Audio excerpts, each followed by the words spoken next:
All right, thank you for tuning in to another episode of The Game is the Game. I'm here as always with my bro Eric. Make sure you hit that subscribe button. Check out our Eastern Conference semifinal preview of the Bucks versus the Knicks. I can't wait to get that started. I think that starts on Saturday afternoon. So that's going to be a great series. But we're going to go ahead and talk about the other things that's going on in the Eastern Conference. And we're going to take it away from the playoffs for a little bit because there was some big news yesterday that came down the wire. Danny Ainge, a longtime executive of the Boston Celtics, actually executive for 18 years, the third longest termed executive in the league, said that he was retiring. I didn't know about this. I guess he had a heart attack in 2019, and he mentioned that health has something to do with it as well. I wasn't too surprised about that, but the thing that did shock me, just because of the way that Boston performed this season, the past couple of seasons, but the thing that did shock me was Brad Stevens ascended into the role of president of basketball operations. He said that he had kind of been worn down by coaching, especially from the bubble. Coached for 8 years. He came into the league with a lot of fanfare, was the golden child of coaches. Actually had a lot of jealousy amongst other coaches. I remember listening to a Brian Windhorst podcast saying that a lot of coaches in the league didn't like how much love Brad Stevens was getting from the media and from other players. I think there was a players poll for like 3 years running. The coach that everybody said that they wanted to play for was Stevens. So there's a lot of jealousy surrounding him, and he's kind of falling on harder times. So you are my resident Celtics heartbeat guy, Celtics fan, Eric. So I just kick it to you. What were your thoughts on all this? Where you think this is going? I was kind of surprised and shocked by Danny stepping down and retiring.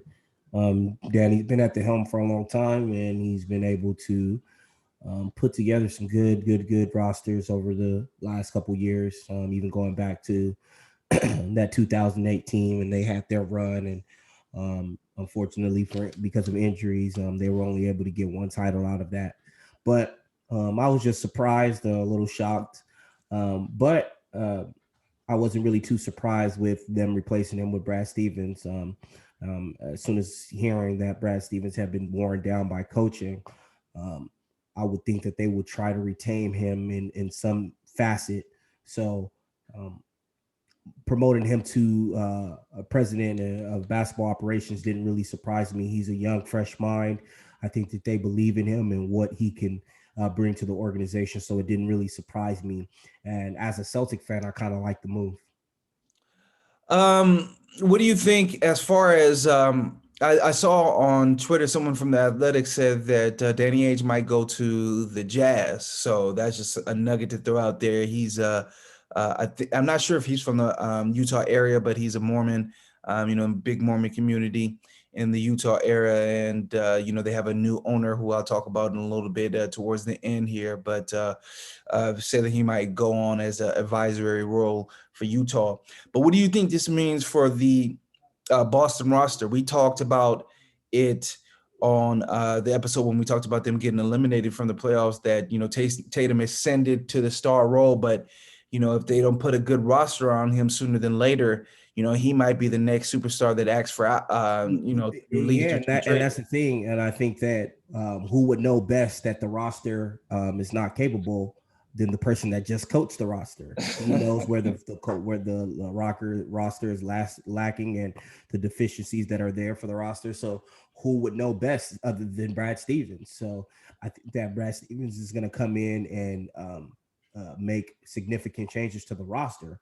So you can't tell me that Brad Stevens didn't at times wasn't frustrated with the pieces that he had, and I think that ultimately him coaching Jason Tatum and Jaylen Brown over the last couple of years, knowing their strengths and their weaknesses, I think that he will have a keen understanding of what kind of players need to be around them for the team to have uh, long-term success and have big success where they can consider themselves a title contender.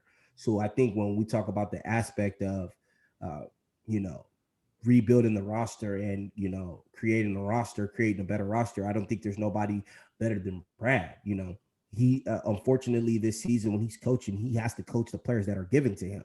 So now he's in a position where he can handpick the players that he thinks fit best with that young core with Tatum and Brown. So I'm very excited because I think that he's going to make major moves and that roster will be overhauled. When it comes to what him actually being on the team and coaching the team and him knowing the deficiencies, I think that's a great point. My only counter to that was when I saw this news come down the transom, I was like, oh, they're going to give him that dual coach and president title, which hasn't worked. And I was a bit dubious. And then I was like, oh, he's leaving coaching.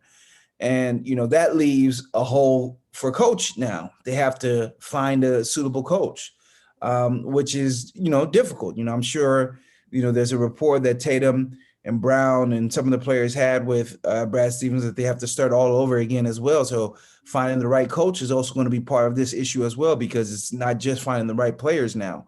Yeah, So no, that's definitely an element that that is going to play a big role. They obviously have to find a new coach that can get them to back to that level, and spending time and building that rapport, and that coach getting to know those players. Yeah, that's definitely something to think about. But I think this NBA is filled with good coaches. I've heard Jason Kidd's name tossed around.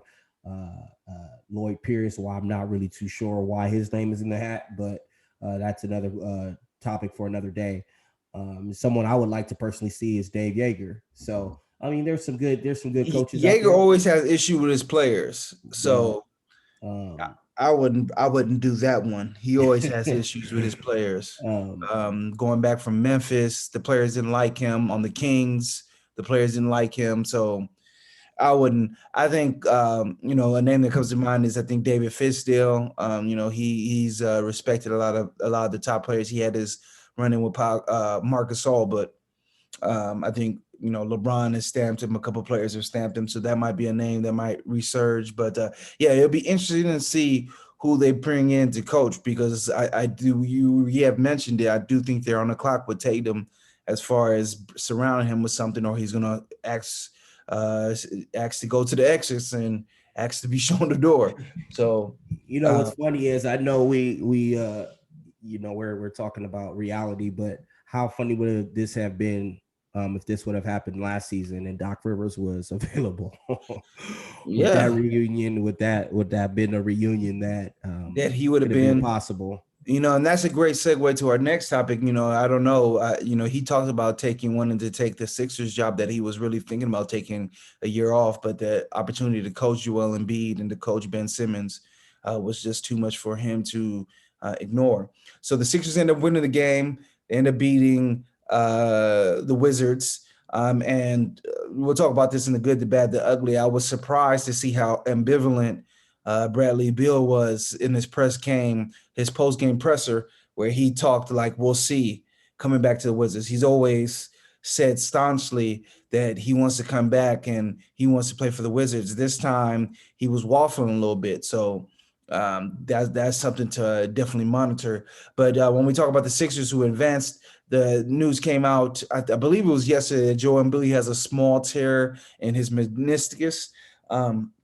Obviously that sounds pretty bad. I was crushed when I heard the news, because I thought this was going to be an injury that was going to require surgery, but they said that they're going to go through a plan of physical therapy and treatment. The Pro Football Doc, shout out to him, and a couple other doctors who do sports analysis, said that this might be an old tear. And if it's an old tear, it would make sense that just physical therapy and rest would be enough to treat it. If it's a new tear, then they say that there's no way, they don't see that it won't be surgery. So the way that he was on the bench, um, he's taking pictures afterwards. It doesn't seem like the team is that concerned. So which would lead me to believe that it's possibly that old tear, and that he'll be able to play versus the Hawks. Just your thoughts. We'll break down the Philadelphia and the Hawk series, and we'll have that up sometime tomorrow. But what are your thoughts on just the injury, and where does that leave things in the Yeah, East? I just I felt awful for Joel Embiid because coming into the league. He missed his first 2 seasons, and there were just a lot of negative reports out there about him first coming in the league, about him not really taking basketball serious, not taking his weight seriously. Just everything, his conditioning, and you see him this season. You can tell by his body that he's put in a lot of work in the offseason. His conditioning is up. His play is up. He's been, arguably the MVP. If not for the games that he missed, he would probably be the MVP. So it's just an unfortunate injury. As far as the Sixers go, I think that they still have that opportunity to still make way in this playoffs. Obviously, if the injury is an old tear and they can manage the injury, and he can still come back and be 80 to 85%, he's still going to be a lot to deal with. And I think that the Hawks don't really have much to handle him. I mean, obviously, we'll do that when we get to our series breakdown, but I still think that he can be dominant in that series, and you still have to like Philly as the favorites. So yeah, I think they have enough to get past the Hawks. I think it's going to be obviously a more competitive series if he doesn't play, but just the way that he was reacting, his energy on the bench, the way that the team has talked about it, I think that it's probably going to be one of those. And when I saw him in that game 5 where he was warming up, he was he looked like he appeared to be smiling and warming up. He didn't. Yeah. Usually you will see like a look on a guy's face. He would be down, but he was like there's some smiling, BS. Yeah. Smiling, shooting shots. So it didn't look like they were he didn't look too worried about it. Obviously, we can't say for sure because we're not in his head, and we haven't spoke to none of the team doctors and no one on the team, but it didn't look like, when he was warming up, he was smiling, laughing, and joking. It didn't look like he was too worried about it. So they have a couple of days in between for him to get some more rest. So we'll have to wait and see what happens. Yeah. So that's definitely the news. I think that series kicks off on Sunday. So look for our breakdown on that tomorrow. And that is the East. Things are starting to get cleared out a little bit here. It's the 4 power teams. I think the Hawks obviously are the team that no one expected to be here, but as far as the East, it looks like it's shaking out how most people thought going into the season, and especially after the trade deadline. So definitely hit subscribe if you haven't looked for our breakdown of the Hawks and Sixers game. We'll see what goes on in the West. 2 really big games to figure out what's going on over on that side. So definitely check out our breakdowns on there. Until next time, everybody stay safe, stay solid. We'll see you soon.